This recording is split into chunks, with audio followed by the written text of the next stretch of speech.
on Tuesday, I'm going to go out and have highway pegs put on the bike. Out to Granite Falls again. Why Granite Falls? Why not Granite Falls? Somebody might say, why would you ride 200 miles to get highway pegs put on when you could probably find somebody local? Well, yeah, I could. But I know these people, I like these people, and the countryside out there is beautiful. The ride is nice to get out there. I'm on a nice comfy bike that can do all kinds of great stuff. So that's what I'm going to do. Like I need an excuse to ride.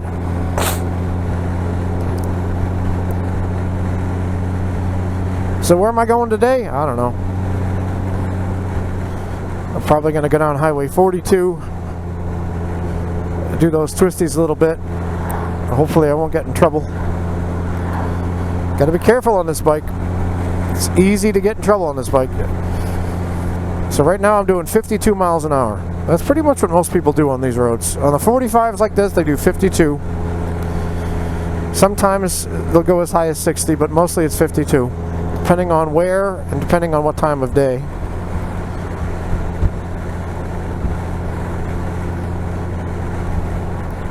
So I'm not doing too bad. Microwave. Hey, he way back. Good for you, pal.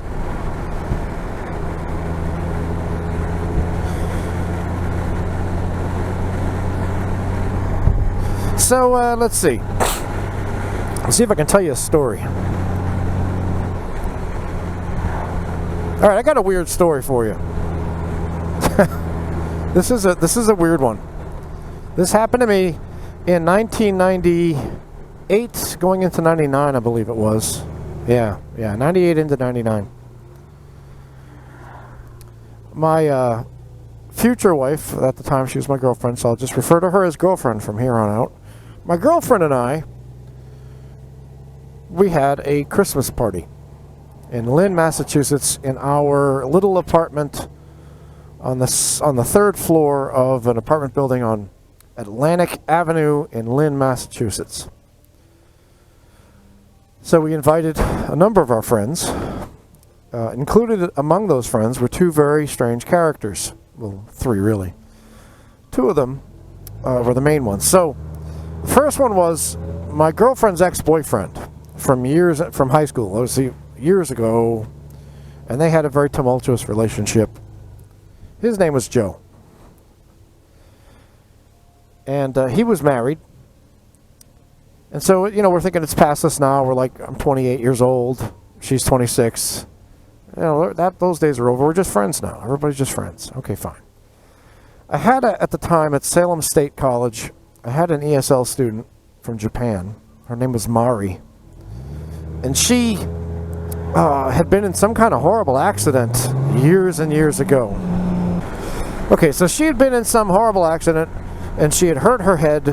She had kind of a misshapen little bit from the accident. And she was complaining all the time about people being against her, and she's got no friends, and this and that. She can't be accepted in Japan because of this, that, and the other. And so I thought, well, this poor kid. Let me invite her to this party for Christmas and let her meet people and local people and stuff, because she was living in the United States, just didn't have any friends yet. You know, she was a citizen. So I went and picked her up, brought her to my house, to my apartment, and the party progressed. I said, you know, I introduced her to everybody. This is so-and-so, this is so-and-so. Have a good time. And we had food, we had drink. It was a Christmas party. And off I went on my merry way to mix and mingle and, you know, pinky in the air kind of thing, drinks, and laugh and have fun. I was being the host, and my girlfriend was being a hostess, and so we were having a good time. Well, now it's like, I don't know, 12 midnight or so, and the party's starting to finish up. And I go into the room I hadn't been in for a little while to say, okay, Mari, I'll take you home now. And when I walked in to say that, she literally slid like liquid down the chair onto the floor. What I didn't know was, in Japanese culture, you don't just drink. You drink until you are just stone drunk, passed out. Bye-bye. And that's not considered a bad thing. It just happens. And so I'm like, what am I going to do with this lady now? I didn't know that she drank nothing but vodka the whole time she was there. Filled up a big glass and just gunned it down. So I'm sitting there with this girl on the floor like, what the hell am I going to do? So Joe comes over, and I said, Joe, can you help me to get her down into the car so I can bring her home? She's got a roommate that can kind of look after her. So let's get her back to her place. So all of a sudden, he starts defending this girl. She could die. She could vomit and breathe it in and die. And you're a terrible person if you bring her home. I'm like, she's got a roommate whose home can help. And so then my girlfriend pipes in. Now this is at this point, right? I'm in one room with Mari, and she's in my girlfriend's in the other room with Joe and his wife, and a couple of other people, and they're arguing about what to do with Mari. And I don't hear any of this because I'm too busy, slapping, hey, wake up, are you okay? That kind of thing. So she says, oh, nice of you to stand up for this stranger that you don't even know. But when I needed help moving apartments a couple of years ago, when I was in that horrible relationship with the guy that was being violent and mean, you refused to help me. So Joe suddenly says, well, the reason I didn't help you is because I couldn't stand to see the man who did that to you, because I still love you and I'm still in love with you. Meanwhile, all the other people in the room are like, oh, should we go?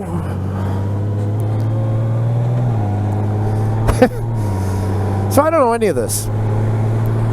Joe comes in the room now, and we pick up Mari, because Joe was huge. Joe was like 6'3", big guy. We take her down to the car. I put her in the passenger seat next to me, and Joe's in the back of my Volkswagen Jetta, my 93 Jetta. And in the middle of the night, it's probably about 1 o'clock, 2 o'clock in the morning at this point, we decide that we're going to drive her back to Salem, Mass, and take her to her roommate. So we get to her apartment. She's quiet the whole time, kind of passed out. Joe says, I'll get out and I'll go into the place, into her apartment, talk to the guy that's in there, make sure he understands the situation, and then I'll come down and we'll bring her up. I said, okay, fine. So I'm sitting there with Mari, and all of a sudden she perks up and she looks at me and she says, I love you. I'm like, oh, Jesus Christ. What's this now, right? I love you. What do you mean you love me? I had a vision of you when I had my accident 8 years ago. I had a vision of you. We're supposed to be together. So I'm thinking to myself, be diplomatic now. She's drunk. You're her teacher, or your former teacher. And let's just, don't even pay any attention to it. So I wanted to say, well, in your vision 8 years ago, did you happen to see my girlfriend?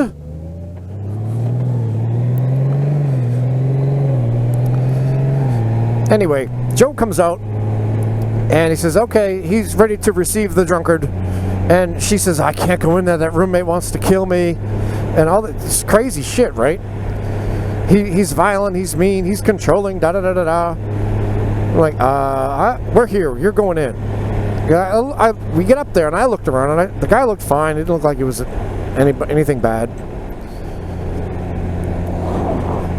So we leave her there, made sure she's okay, gave her plenty of water, made sure she was, not going to die.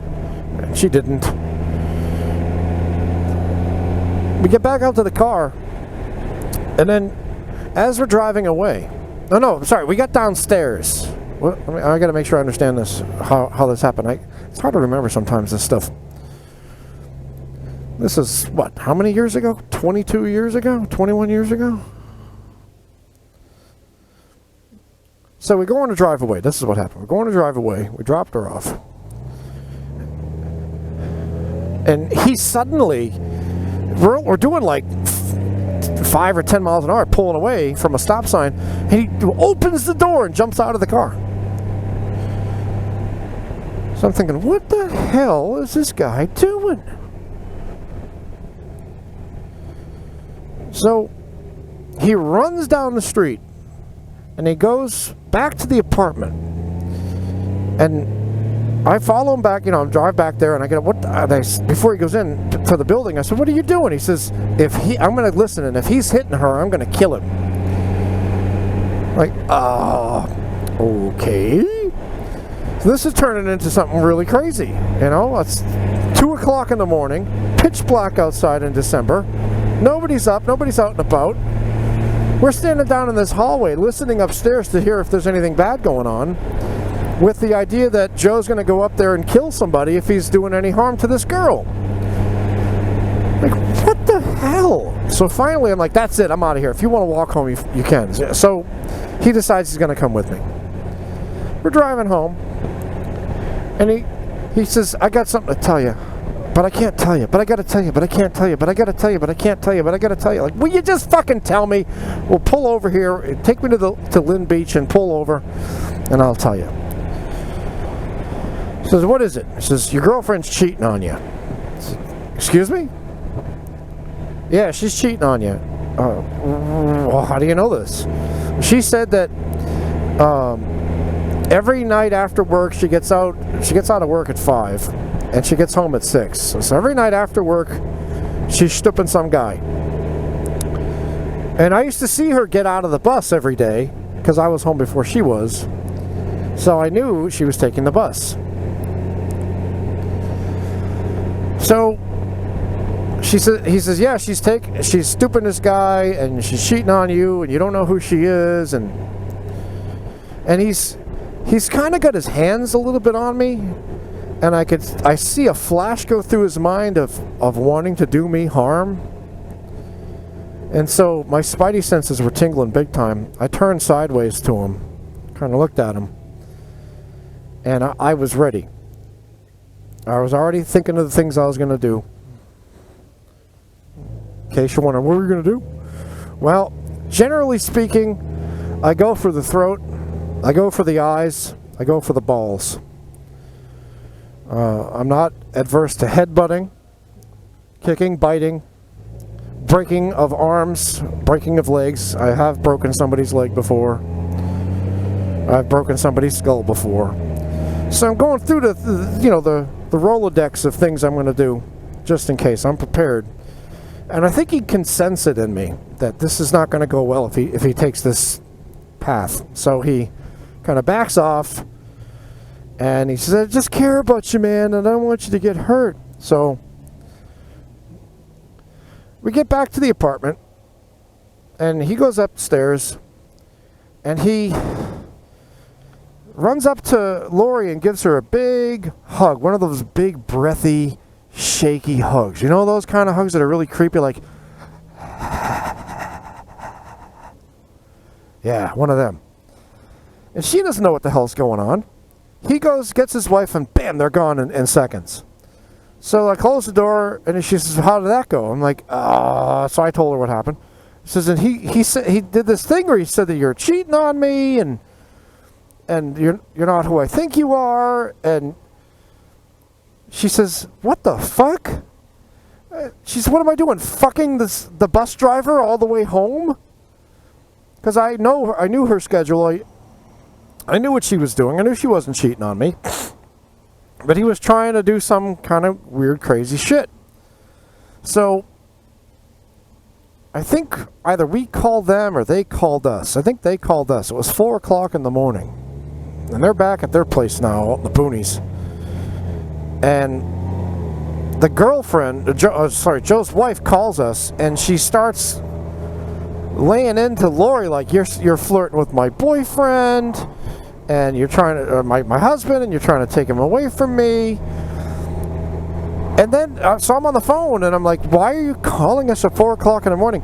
And she's making all these wild accusations, and then she says, this is the kicker, "We know that you two are alien creatures from another world, and you're trying to implant us with your eggs." And I'm like, it would be really nice, and I would really appreciate it if you didn't call us anymore. That guy didn't wave either. They don't wave anymore at me, fuckers. I said, don't call us anymore. And I hung up. That was it. Didn't talk to Joe or his crazy ass wife for another, I don't know,